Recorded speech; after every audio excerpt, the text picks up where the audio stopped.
So, alam niyo po dun sa lugar ni ano, ni Alex Pabella, talagang yon ano yon isla, Marinduque, liblib. Hindi na ako nagtataka kung meron talagang grupo doon. Pero yung katulad nitong si Alex Pabella na kasi nakita natin si Alex Pabella maraming pera, 'di ba, malaki ang lupain. Nakita niyo yung bahay niya nagmukhang maliit kasi ang lawak nung bakuran nung kanyang lupain. Dito po sa inilabas na audio ni Food Genius, may something, pakinggan po ninyo. Tapos nung ako ay napasama sa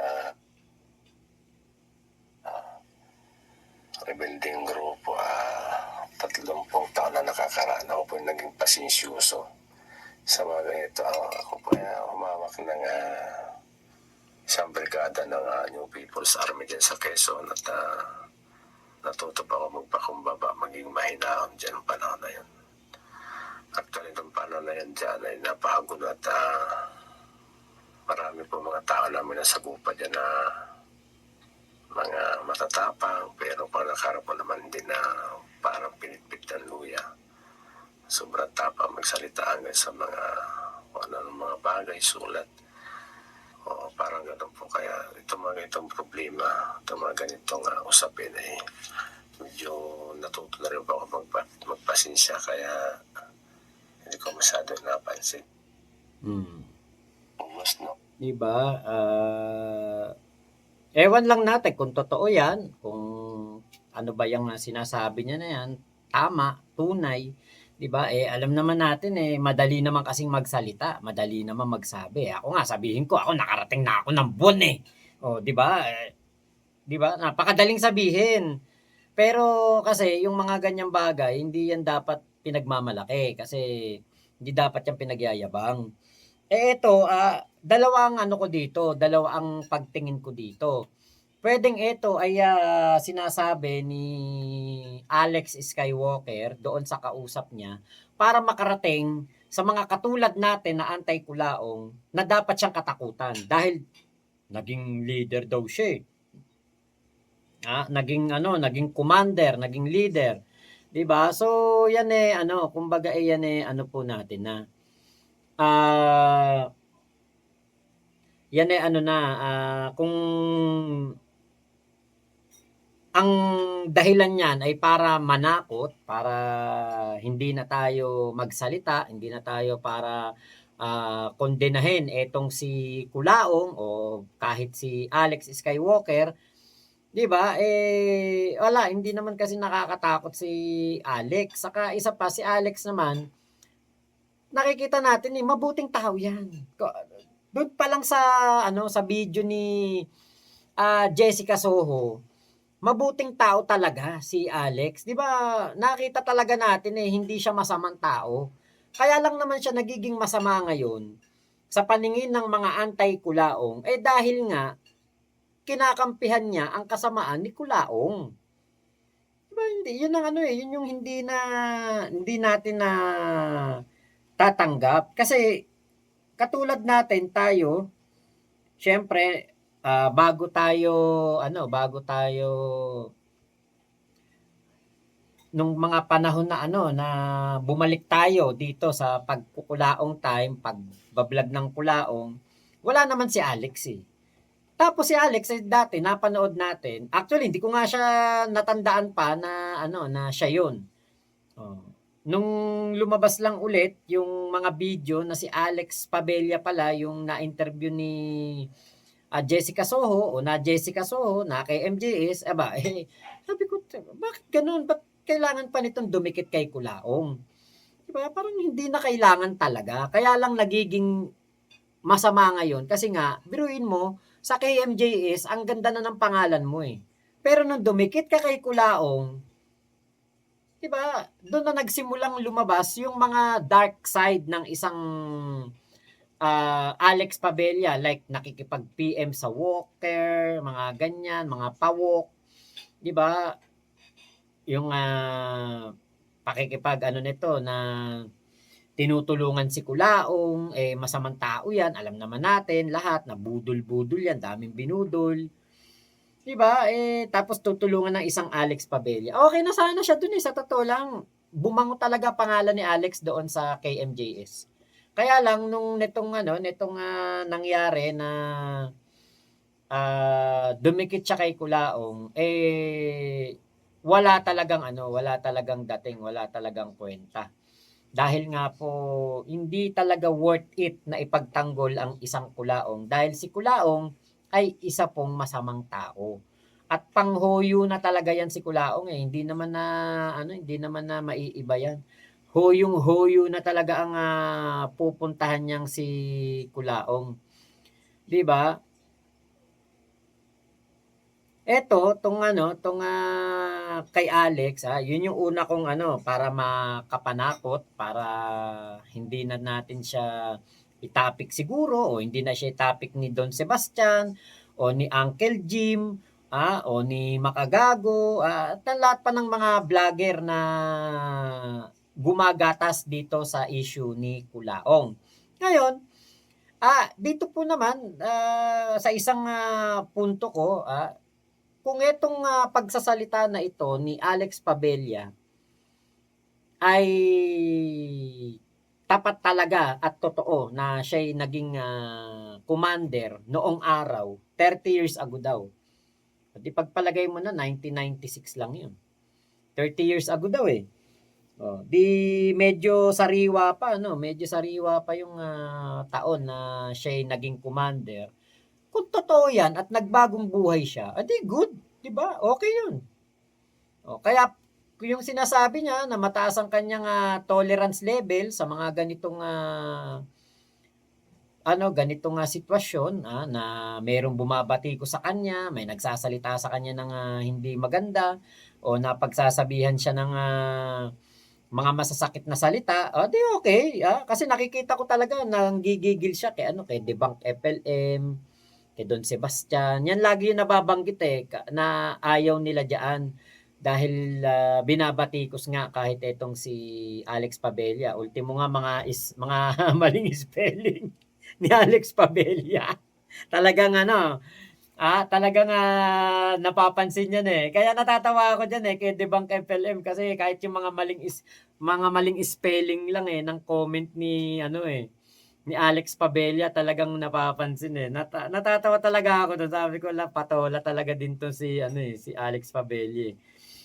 Ah, ano, yung style ni Alex hindi mo alam kung eto ba'y galing sa hirap, narating na niya na yung rurok ng kayamanan, wala na sigurong problema, kaya ang gusto niya ngayon, maghirap, bumalik sa hirap. 'Di ba? Kung totoo 'to, kung siya'y naging, commander, o di okey. Kung hindi naman siya naging totoong commander, para saan ba 'yan? Bakit niya sinasabi sa tao? Kasi tingin ko, baka alam niya na makakarating 'to o lalabas 'to kaya niya sinasadya na sabihin na siya'y dating commander, 'di ba? Para maging aware ang publiko na, "Uy, naku si Alex Padilla pala. Hala, lagot kayo. Naku, dati pala yang namumundok, walang tsinelas." Oh, 'di ba? Puwede kasing gano'n ang dating. Kaya pero alam niyo sa totoo lang hindi naman kinabango ng pangalan ni Alex 'yan, 'di ba? Hindi naman niya ikakabuti 'yan.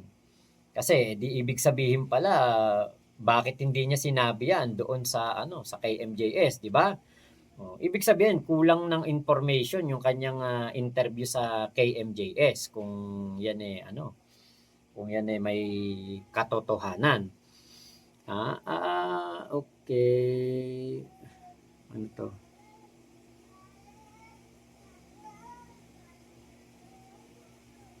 Quiz, kung halimbawa napatunayan na totoo yung kanta ni Zaldico, ano yun, magtatanggol ka pa ba ng BBM? Oo. Oo, siyempre. Presidente yun, eh. Alangan may pagtanggol ko si Digong o kung sino man. Hindi po ako magtatanggol ng mga masasamang tao. Kasi alam niyo po, yung sinasabi ni Zaldico, malayong-malayo sa katotohanan yun at hindi talaga magkakatotoo yun. Pero kung magkatotoo man yun, ipagtatanggol ko pa rin si BBM. Bakit? May mga tao na gumawa niyan na idinamay lang si BBM. Gano'n lang 'yun. Okay, kasi bossing kung maka-assume ka sa mga Alex Pabella, mga Duterte, parang sobrang sure ka. Paano kung BBM pala ang problema, do'n ka pa rin po ba? Opo, do'n pa rin ako, presidente 'yun, eh. 'Yun ang presidente, eh. Alangan namang sayo ko. Ay naku. Basta ako BBM ako, kahit anong mangyari, kahit si BBM kurakot. Kahit si BBM, mahuli ko nagnanakaw sa pera ng bayan, ako mismo makahuli, BBM pa rin ako. Kayo nga mga bobong DDS at kayong mga bobong kumakampi kay Kulaong kahit na nga ilang beses na nating sinabi na si Kulaong ay masamang tao, si Digong ay masamang tao, DDS pa din kayo. Digong pa din kayo. Kulaong pa din kayo. Ako ganun din. Kahit makita ko, mahuli ko, ako na mismo makahuli kay BBM. BBM pa din ako. Pambwisit. Wisit kayo. Ay, nako. Okay, mag-live ulit yan si Kulaong pag ubos na pera. Actually, isa sa mga naiisip ko, Fritz Willan, kung bakit hindi nagla-live si Kulaong, baka may pinagtataguan na pinagkakautangan. Tapos, kapag nag-comment nga naman yun, pinagkakautangan niya sa kanyang mga sokmed, mabubuking. Diba? Kuwari, live, mag-comment. Mon pala, ayun. Shoutout sa asawa ni Rowap, si Mon. Ayan, Mon. Ayan, Mon, mahalin mo lang si Rowaps. Bini Rod, ayan, shoutout po. Yung negosyo ni Kulaong, puro drawing Wala naman talagang pang negosyo yun Saka hindi magne-negosyo yun.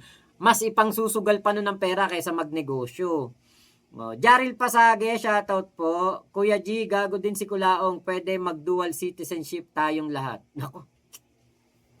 Lakas ng toyo kasi ni Kulaong dyan no? Kung ano-ano iniisip kasi kay makagago Watching from Washington DC, si Bini Rod, ayun. Ate Ayumi, andyan na. Okay, Ate Michelle, nakarang araw ulan dito, Ate Bergie, pero ang lamig na naman. Okay.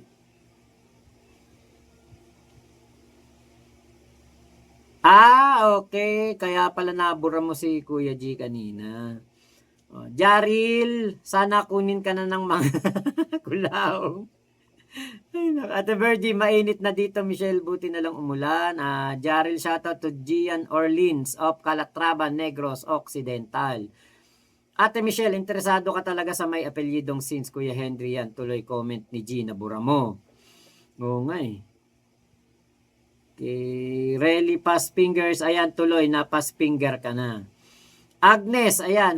Lahat naman niyayabang ni Norms. Pagkain, tulugan, etc. Yun nga po Kain while watching sa vlog ni Boss Mac. PJ, thank you. Ate Paris, di kami natatakot sa'yo, Alex. Onti na lang buhok mo Ano connection ng buhok?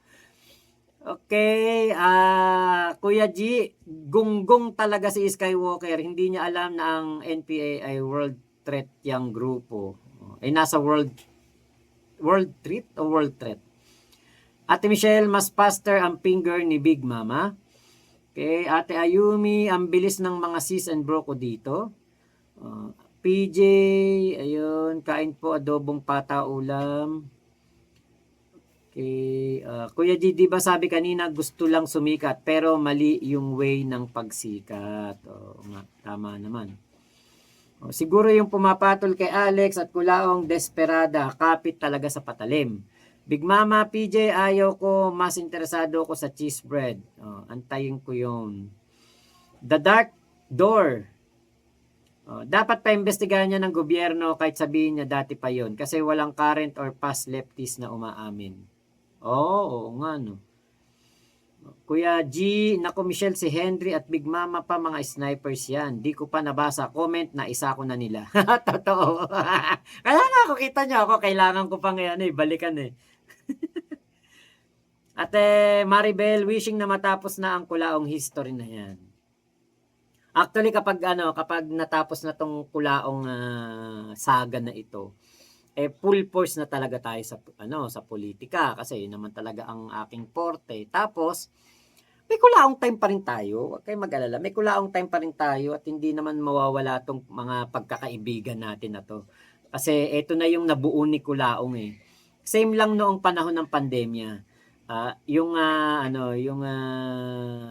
Nabuo lang ni Kulaong ay yung camaraderie with the fellow anti-Kulaong. Kay Ate Maribel, ayun, okay. PJ si Kulaong malapit na malapit ng mahuyo habang buhay while si Alex the Skywalker Pabella is malulugi ang negosyo. Ay, wag naman sanang hayaan yan, Skywalker na mangyari, no? Pag alam niyang pabagsak na siya dahil kay Kulaong, tigilan niya na. Kuya G, ano yun? Alam mo, hindi dapat pinagyayabang yan talaga na leader siya. Style niya bulok. Jerdan Rinon, napakabobo naman kasi ni Alex. Oo nga, parang yun ding tingin ko sa kanya kasi bakit ka didikit dyan sa taong walang kakapita-pitagan, hindi respetado, di ba? Nire-respeto ka na ng tao, dumikit ka pa sa hindi respetado. Di ba? Dapat kasi, alam nyo, meron sa akin nagsabi noon, palibutan mo daw ang sarili mo ng mga matatalinong tao. Itong si Alex Pabella, ang pinapalibot niya sa sarili niya, mga kriminal na katulad ni Kulaong. Naku po, wala ka talaga magiging buhay dyan. Big Mama, feeling kasi ni Alex Pabella ay ang talino niya at nakakatakot siya. Parang butiking pasay lang siya na isang pitik lang parang iiyak na. Big Mama, tsaka ang totoong matapang, di nagyayabang, pupuksain kanyan agad ng walang sali-salita. Yes, Big Mama, totoo yan. Ravenclaw, tama ka dyan, Mac. Panakot yan for sure, yung tipong wag siyang babanggain at marami rin siyang strings to pull. Tama po. Yun ang tingin ko unang opinion ko dyan. Okay, itong si Alex Pabella, siya daw si Commander Boy Bawang. Kuya G, bird does the same feather flock together. Kulaong ay Marco, si Skywalker ay leader ng grupo. PJ, baka nabayaran yung crew ni KMJS para mapabango lang si Alex Pabella. May ganun ba? Parang hindi ko naman na yung ganyan yung kay KMJS. Ate Iloy, ano naman, kahit na dati siyang unggoy na naging tao, so what? Kahit pa sabihin niyang reincarnation siya ni Mang Kanor, ano naman? Tontuwa si Ate Virgie. Ate Maribel, sana nga Mac, walang kinalaman si BBM kasi po napapabilib na ako. Ay wala pong kinalaman si BBM sa korupsyon. Naku, wala po. Kasi doon pa lang sa siya ang naglabas ng korupsyon na ginagawa nitong sila Chis Escudero at ni Zaldico. Kung siya kasabwat doon, ba't niya ilalabas yun? Diba? Ganun lang kasimple. Kunwari, ako, nagnakaw ako ng bangko, kasama ko si Kuya Henry, kasama ko si Ate Michelle, kasama ko si Ate Virgie, si Big Mama, tapos ako, 5 kami, nagnakaw kami ng bangko. Tapos ako rin magsusumbong sa pulis, huy, alam nyo ba, ninakawan nila yung bangko. 4 yung kasama mo na yan, may mga ebidensya yan na makakapagpatunay na kasama kanila sa pagnanakaw ng bangko. Para akong gago nun, di ba? Ako nagsumbong sa pulis, ako nagsumbong sa mga law enforcer, tapos yung pala kasama rin ako nagnanakaw. Yun na po yung yun na yung malaking katarantaduhan. Kaya po hindi po totoong kasama si BBM diyan sa corruption na yan. Kaya Kuya PJ, Mac, malakas ba ang evidence kay Kulaong sa na-file na kaso ni Sec Ralph and Sec Lacanilaw? Opo, talagang yan. Mataas po ang conviction. Kay Ate Maribel, ayun na nga, may tama ka din dyan, Sir Mac, may pinagtataguan si Kulaong. Jaril Pasage, ipasubo kita ng mga dito sa aming Kulaong. Okay, Kuya Elmer, sige, kinig ka lang dyan. Ate Virgie, wag nyo namang apihin ng inaanak ko, si Kuya Henry yun. Rowaps, mga abnormal talaga pag-iisip ng magkaibigan na yan. Sana they'll end up sa Mandaluyong, sa loob, mga baliw. Ate Row na lang. Ay, nga pala, Ate Row. Yan, Ate Row. Yan. Katrina la, below po. Hindi, wala. Kakaumpisa lang. 1 hour ago. 1 hour ago lang. Hindi pa late yun. Ang late yung 2 hours. Yan, 2 hours na. Pero pag 1 hour ago, saktong-sakto lang yung pasok mo.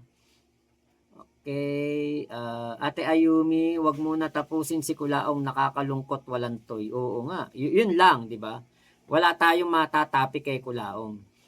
Kuya Elmer, for sure may magiging ibang topic pag nahuyo si Kulaong. Dapat nga sana nagkaroon ng nakapalit, kaya lang inayawan lang ng ating ka-brother. Si Marbs ba? Baka si Alex talaga ang leader ng Alpha Panot. Ate Michelle, kailan yan, Kuya Mac? Basta ikaw leader, Money His, Pinoy version. Try muna nating mga hold up ng nagtitinda ng fishball. Training muna, training. Pag nakapag-hold up tayo ng nagtitinda ng fishball tapos walang nangyaring aberya. Okay, next naman natin, vulcanizing shop. Ganon. Unti-untiin natin. Ate Iloy, makisama mo naman kami. Mas marami, mas maganda. Promise, hindi ako magsusuplong. Naku po. Buset, 1 hour, fresh live pa. Yun, di ba? Okay, replay ko yun an hour ago mamaya. Ayun, di ba? Yun ang maganda, re-replayin mo. Magbabalot naman daw ang next. Kaya lang, gabi yun. Magla-live ako gabi, hindi pwede. Paghapon, vulcanizing shop na lang. Nako. Sana nga pwede yan no, PJ? Sana makipag namumuhay na si Manguten sa Hoyo, reveal mo yung mga nakatago mong video niya. Parang wala naman na, parang nailabas ko na yata lahat. Actually, yung kay Kuya Alfa Romeo, na-discover ko na lang yun, nakalimutan ko na yun Ewan ko lang kung meron pa ba dito. Ayan nyo, maghahalongkat pa ako. Kasi yung mga USB ko, yung iba, kala ni Joy, ala ng mga wala ng mga kwenta Muntik na nga itatapon Buti hindi natapon.